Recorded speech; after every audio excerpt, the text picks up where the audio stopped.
വെറും 6 മാസം കൊണ്ട് ഡിഗ്രി സർട്ടിഫിക്കറ്റ് എന്നൊക്കെ കേട്ട് ഒരു അംഗീകാരവും ലഭിക്കാത്ത സർട്ടിഫിക്കറ്റ് ഒക്കെ വാങ്ങുന്നതിന് മുൻപ് നിങ്ങൾ ഇതൊന്ന് ശ്രദ്ധിക്കുക. കാരണം നിങ്ങൾ വാങ്ങിക്കുന്ന സർട്ടിഫിക്കറ്റ് വെറും ഒരു കടലാസ് കഷ്ണം മാത്രമായി പോകരുത്.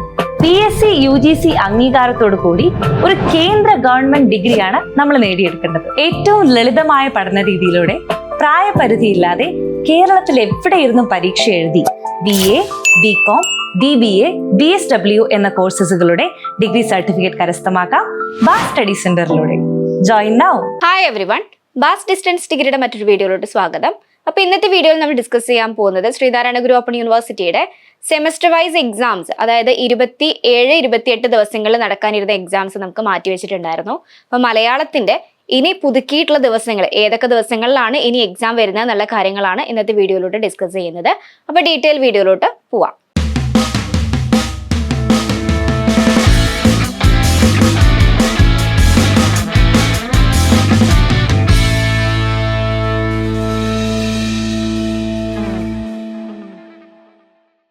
ശ്രീനാരായണ ഗുരു ഓപ്പൺ യൂണിവേഴ്സിറ്റിയിലേക്ക് അഡ്മിഷൻ എടുക്കാൻ താല്പര്യപ്പെടുന്ന വിദ്യാർത്ഥികളാണ് നിങ്ങളെങ്കിൽ താഴെ കാണുന്ന നമ്പറിൽ കോൺടാക്ട് ചെയ്യുക.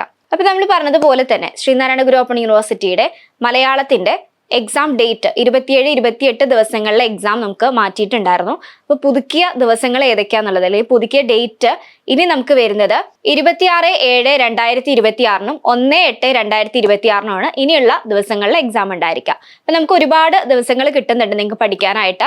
അപ്പൊ ആ ഒരു ഡേയ്സും കാര്യങ്ങളൊക്കെ നിങ്ങൾ നല്ല രീതിയിൽ യൂട്ടിലൈസ് ചെയ്യുവാണെങ്കിൽ നല്ല മാർക്കോട് കൂടി തന്നെ നിങ്ങൾക്ക് എക്സാമിന് പാസ്സാവാൻ വേണ്ടി സാധിക്കും. അപ്പൊ നമുക്ക് 26-ാം തീയതി ഏത് എക്സാം ആണ് വരുന്നത് എന്നുള്ളതൊന്ന് ചെക്ക് ചെയ്യാം. അപ്പം 26/7/2026 വരുന്നത് മലയാള കവിത ആധുനികം എന്ന് പറയുന്ന പേപ്പറാണ്.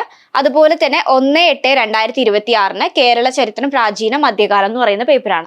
അപ്പൊ ഈ രണ്ട് പേപ്പറിന്റെ എക്സാമും നമുക്ക് ഒരുപാട് ഗ്യാപ്പ് കിട്ടുന്നുണ്ട് എക്സാമിന് പഠിക്കാനായിട്ട്. അപ്പൊ മാക്സിമം കിട്ടുന്ന ടൈം അനുസരിച്ച് എല്ലാവരും പ്രിപ്പയർ ചെയ്യുക, എക്സാമിന് വേണ്ടി പ്രിപ്പയർ ചെയ്യുക. അപ്പോൾ മോഡൽ എക്സാമും കാര്യങ്ങളൊന്നും അറ്റൻഡ് ചെയ്യാത്ത ആളുകൾ ഉണ്ടെങ്കിൽ കൂടി ഈ ഒരു ടൈമിനുള്ളിൽ മോഡൽ എക്സാമും കാര്യങ്ങളൊക്കെ പ്രോപ്പറായിട്ട് തന്നെ അറ്റൻഡ് ചെയ്തതിന് ശേഷം മാത്രം മെയിൻ എക്സാമിന് വേണ്ടി പോവാം. പിന്നെ അത് മാത്രമല്ല, നമുക്കിപ്പോൾ മോർണിംഗിൽ തന്നെയാണ് 10 മണി തൊട്ട് തന്നെയാണ് എക്സാം സ്റ്റാർട്ട് ചെയ്യുന്നത്. എക്സാം ടൈമിൽ മാറ്റമില്ല.